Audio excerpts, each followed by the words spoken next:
Hello everyone, it's Polar's Lights and Signals. I hope you guys are having a safe week. Of course this video is going to be uploaded later than the events, but there have been a lot of tornadoes lately and we are getting some rain here now. But I hope everyone's staying safe and indoors, and hopefully while you guys are indoors you guys are watching some YouTube videos. Talking about that, today I do want to do a video on a streetlight here that I've wanted to do a video about for a really long time now, but just have not gotten to yet. So let's go ahead and get started. So if you guys are wondering what this really weird fixture is right here, this fixture is a fixture that only comes from the state of New York. This fixture is made by a very obscure company called SLECO. And SLECO is actually an abbreviation, pretty much like PEMCO is. SLECO stands for Street Lighting Equipment Company. And one thing that SLECO is actually known extremely well for is for the really unique poles that they designed for the city of New York City. And a lot of them are actually still around to this day. If you guys don't know what they look like, I'll put some pictures up for you guys. Basically, they have a couple designs that I know of. This is just one that I really know of very well, but those are poles that they would make. But I'm guessing right around this time as well, they made streetlights. Now, unfortunately, there is really no information on what streetlights they made specifically, but as far as I am concerned, this fixture right here is made by SLECO, and they actually have a couple other variants that I really wish I could get, but I haven't gotten. This fixture right here, I was actually very surprised to see, was actually on a listing on Facebook. I did a little trip over Christmas to various states to look at old lighting, and I saw this being listed on Facebook because I actually went up to Boston to do some research, but on my way back home to Michigan here while driving, I saw that this was for sale in New York, so I went ahead and got a hold of the guy and went over to his house right after the day after Christmas, and he actually gave this to me for free, which was really nice because he actually had this listed for $100. And my, during Christmas time, I guess people are really nice. He gave me this really nice fixture. I have seen pictures of this fixture before I got this. I really didn't know who it was made by, but something told me it was special. And when I saw the marketplace listing, I definitely jumped on the opportunity to try to obtain it, and I'm glad I did, because it was a very good time to get it. So definitely an example of being at the right place, definitely at the right time. So yeah. Anyway, SLECO was around, I believe, in the late 1950s and I guess going into the early 60s. Other than that, they're not really, there's not really any other information about them. They kind of just vanished. They were really only located out of the state of New York, apparently. But hopefully for this fixture, I can do it some justice today and kind of go over it a little bit for you guys. But yeah. Right here, you can see it. It's really strange looking. It's pretty much just a open bottom fixture. It's a very basic build. There's not really very much on this fixture, but if we look at the outside here, you can see it's kind of like a power pack fixture. You got this back section here that pretty much only mounts on like an 1.5-inch arm. As you can see, there really is not an open bottom section. And you got these really high quality, although they're getting kind of worn down from me using them, these really nice torque screws to help connect the fixture down to the arm. You got 4 on each side for all types of adjustments. It can go up or down, left or right, surprisingly. Not much, but when you're on a small arm like this, you can see there is definitely some wiggle room there. And it's completely made of cast. This is a completely casted body. It's finished extremely well, and it is very shiny for its age. And you can see there's a little bit of details on the bottom here. You got a couple holes for drip that are used as a drip point in case any water gets inside, and you can see a latch right here. So I'll show you what that is in just a minute here, but you can see it's really nice. If the camera will please focus, for gosh sakes. There we go. You can see those really nice stainless steel screws, and there's just all these pieces of aluminum here, and there's kind of just like a strap that pretty much holds it right there. So pretty cool. And if we go up on the top here, you can see the photocell, which is awesome to have. on this photocell is not a photocell. You guys saw this in the last video actually. This is just a torque shorting cap. It says photo control, but no, it's not a photo control. Oh wait, yep, you can see right there, shorting cap. For right now, I don't have a photocell assigned to this fixture, and I've actually been using this a lot lately. So I'm just gonna put that there for now. You can see the photocell socket on here is really high quality. This is a Leviton photocell socket here, as you can see, and it has this nice steel plate here, and then you got the backlight socket here that kind of crimps into it with the rivet that obviously in the middle there that holds it. And it's just really nice, and it's shiny and clean, which shows how well made it is. To adjust it, it's pretty simple. It's like a GE photocell socket. All you got to do is undo these two screws here, and then there's a spin plate that loosens up, and you can spin it around. Of course, you want to put your north position in the spot facing north. Once you got that, just screw those back down, and then this is tight, and it's never going to go anywhere. So yeah, so put that back on. And one more thing you can see here is a little pincher there that actually holds. Helps to hold the reflector section on. Now this fixture is really complicated. To get into the ballast, you actually have to take this front reflector off and then undo the two screws down here, or actually just the one, I think. Yeah, the one screw, and that actually holds the ballast assembly in place. So I do want to show you that, kinda. So let me go ahead and show you guys how to take this off. All right, to undo the reflector assembly here in the front, all you have to do is pull this latch down like this. Loosens up the bottom, and of course, like I showed you guys in the top, there's that little notch there. You kind of just want to lift it forward a little bit, slide it up until it gets out of that, and then kind of just directly pull it forward, of course, if your lamp is on, and you have it off. So here is the reflector assembly. There's really nothing here to see. It's very plain. Of course, there is a little bit of corrosion here, and that's just because this is exposed to the air, but if you look at it, it's really just a pressed piece of aluminum, just like every other reflector I've reviewed. The only thing I can say, I guess that's pretty cool in here, I guess, is the little notch there, the little peg to help hold on to the top section, and that's just held in with a rivet. And then you got a little hole there for the strap, and then obviously your lamp, but that's really it. That's all there is to see on here. I guess I could say, one thing I could say is kind of how unique it is in the sense of its shape. It looks like an ice cream scoop. I've actually have heard some people call these ice cream scoops, but it has a lot of dimensional details on it, so they did try to make it nice, I guess. It's not really bad. It's actually a really thick piece of pressed aluminum, but very plain, so yeah. Alrighty, I do want to show you the ballast in here, because the ballast is actually really cool. But let me go ahead first and take this off, and I'll show you guys this lamp real quick. This is actually a new lamp. This is a 100-watt lamp. You can see it's a brand new Westinghouse lamp. Awesome, there it focused. It's just a 100-watt phosphor-coated lamp. Nothing too special, just modern Westinghouse equipment. And I got this at Menards on clearance just recently, because these are being sold off as, well, HID lighting's inefficient. So yeah. Oh jeez. Anyway, sorry about that. So to get your ballast assembly out of here, and I'm not going to get it completely out, because like I said, it's a little bit complicated, and for the sake of this video, I want to try to keep it short and sweet. So first of all, you'll need a screwdriver, and then the screw right here, like I've shown you guys on the bottom, you want to unscrew that, because that actually holds the ballast in. This assembly is like a whole assembly. These are the wires that I will eventually hook up to this. And I guess there's one more here actually. Under here, there's one more right next to the thing, the front of the latch. There's actually one more right next to this latch here, so let me get that off. And alright, there we go. So these are the two screws. You got to unscrew.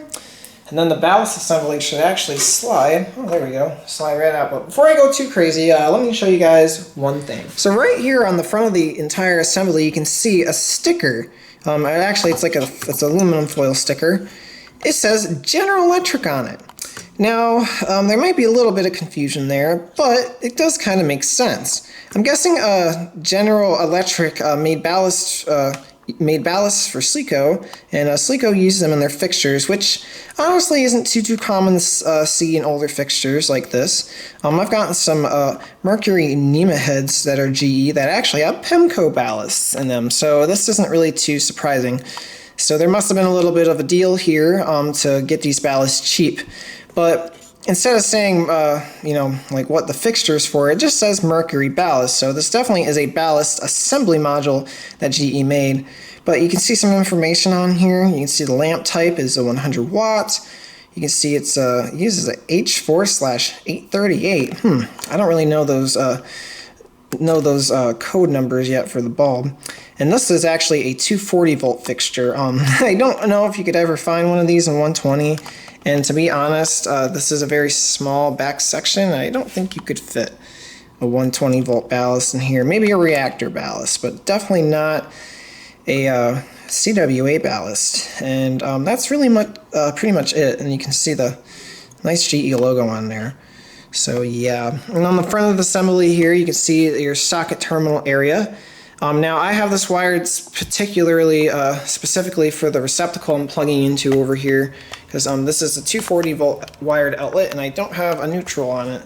But modern day photocells can work on these older fixtures by just having the neutral section of the photocell actually wired to one of the primary terminals. But your neutrals are all down there. And you can see up here, you got one spot for 1 hot, another spot for 2 hot. So you got 2 120s that got to go in here on each side of the lamp to basically give it the voltage that's needed. So let me kind of pull this out and show you guys. Here is the wiring coming out of the photocell, and you can see I've had to make some minor repairs. Some of the rope coating on this was kind of damaged, but yeah, let's see if I can let it hang there. Perfect. And you can see this lovely ballast in here. You got a little donut type thing going on. This is the 240 volt 100 watt ballast. It's really amazing. You can see the nice thick red varnish on there. And I did have to make some fixins. The strap that was holding this down actually snapped, so I had to replace it with a different strap for right now. But it does work really well. So yeah, you can see it's kind of a funky ballast. I've never seen a ballast like this before. It's super cool, and I'm definitely gonna not replace it for any reason whatsoever, even if this is 240, because this is just super cool. But you can see, of course, with the 240 volt ballast, you got 120 coming into one side, and then obviously that comes out of the transformer into the lamp on the hot side. And then you got your your other hot line for your other 120 that has to go into the socket, which I can't really tell from there where it's coming from. Oh, I see. So you got your hot coming off the photocell, and it goes up into that, just goes into the socket. So yeah, you got one that goes into the neutral side of the socket and one that goes into the transformer, off the transformer, and then to the hot side of the socket. So that's how you pretty much get your 240 volts for this Mercury lamp. So yeah, really nice. It's definitely a high quality ballast. It is a little older, but man, this thing is super unique. So I really do like it. I can't obviously pull it all the way out because the photocell wires are attached. So basically what I would have to do is unscrew all the wires, and I don't really want to do that right now. But yeah, you can see it's just really unique assembly here. So yeah. And other than that, you can kind of see the inside here. You can, well, it's not really focusing very well, but you can kind of see where the arm's coming in. It's got the bolts attached, and it's pretty empty in there now without the assembly. So yeah, and then you can see the spin plate there with the screws, and then the wires going up there. Now the bottom of the photocell, I wish I could show it to you guys a little bit better. You can faintly see there are some screws terminals on it. So one thing that's actually very cool about this fixture, since there's screw terminals on each spot, we could easily replace wires if necessary. All these wires are original, and they are for the most part in good condition, so I definitely have absolutely no plans on replacing them. But yeah, anyway, let me go ahead and put this fixture back together, and we can watch it warm up. And one thing I'll mention real quick as well before I start show you guys the lamp warming up. I have taken photos of this and people have bitched at me countlessly amount of times. I do not want to hear anyone saying that this is against code and all that blah blah nonsense, because here's the thing. I know how it's wired. I know how it's, you know, functions. Even though these outlets aren't really designed to be wired for 240, they actually can be wired for 240 and work. So just because something is not done by code doesn't mean it doesn't work and that it's unsafe, because this really isn't unsafe. I have warnings here. So if anyone sees that, they're hopefully going to question and probably not use it, and more likely use the ones that are right there that look normal. So yeah, I don't want to hear it, and I'm talking to you, Facebook people. Shut your fucking... Alright, so let's go ahead now and watch the fixture warm up. So let me turn some lights off here real quick. Of course, gotta get the laundry room lights off. There we go. And I gotta turn off my little spotlight as well. Alright. So this is either my 1950s and or 1960s 100 watt Mercury SLECO open bottom fixture in 1, 2, 3. Alright. And as you can hear, it is a very, very quiet fixture with that nice little high quality choke coil ballast in there, that donut ballast that looks pretty good to eat. I'm sorry, that's goofy. Anyway, I kind of wish I actually had a clear lamp in this, because really these fixtures are probably designed for clear lamps.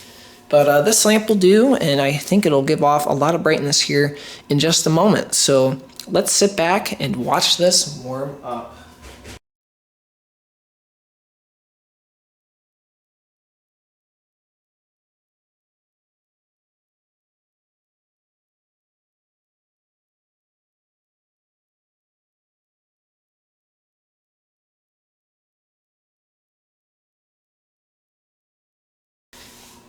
Alright, well, you might not really be able to tell too much, but this is definitely at full brightness. Since it's a 100 watt Mercury lamp, it doesn't really put out a crazy amount of light. It is new, so it kind of does, and I can just kind of show you guys. I do have my fixtures down here still from last video. You can see it does light up this little spot very, very well. So yeah, it's a little dimmer than the 250 watt fixture I had up last time. Where is that? Oh, it's sitting over there. So yeah, but it is really cool. Unfortunately, there's no glassware to show, but it does have a very, very nice look, especially at night. Well, in the dark. I'm actually glad I have it on an arm to show you guys, because you guys can kind of visualize what it looks like, but we can get a little close-up of the lamp. Pretty cool, and you can see the, ooh, I haven't done this kind of shot before. Look at that, you can actually see the arc tube and the lovely text on there. So yeah, really cool. You can see the inside of the reflector here. It doesn't really do a lot of reflecting, but it doesn't even light down on the floor very well. Eventually someday I will go and repolish this and try to maybe put some new Alzac coating on it to give it a new mirror finish. But let's go ahead and kind of go up here for a minute. See, it's very, very cool. Got that nice power pack back section. I will say these can get very hot when they're designed like this, but this being a 100 watt Mercury, it's not really hot. I can actually touch it. I did a video on my OV10IB a while back now, a couple of years, and that thing is hard to touch. That is a 250 watt fixture though. It gets really hot, but it's really, really cool. But yeah. Go in the back here for a sec. There's the little latch. Some of the screws. There's that other one. You actually can see there's a little bit of a gap here, which can probably be a little bit of a problem. I guess rain could get in there, but so far it doesn't look like it has. And yeah, that's pretty much it. Involved. Alright, so that was my 100 watt Mercury Vapor SLECO open bottom fixture. I hope you guys enjoyed this video, and if you did, please add a like down below, and if you haven't subscribed yet, if you're new, please subscribe to my channel if you want to see more content like this. If you guys know where any more of these fixtures are in the wild, please feel free to share locations and take photos and share them as well, so people can hopefully come see these and possibly save these fixtures, because I really encourage everyone to do that. And yeah, because these fixtures, there's really not a lot of information on them, and I don't know if there's any more. So yeah, and these should definitely be preserved because they're pretty cool. And yeah, but anyway, I hope you guys have a really good night, stay dry, and have a good day, everyone. Bye bye.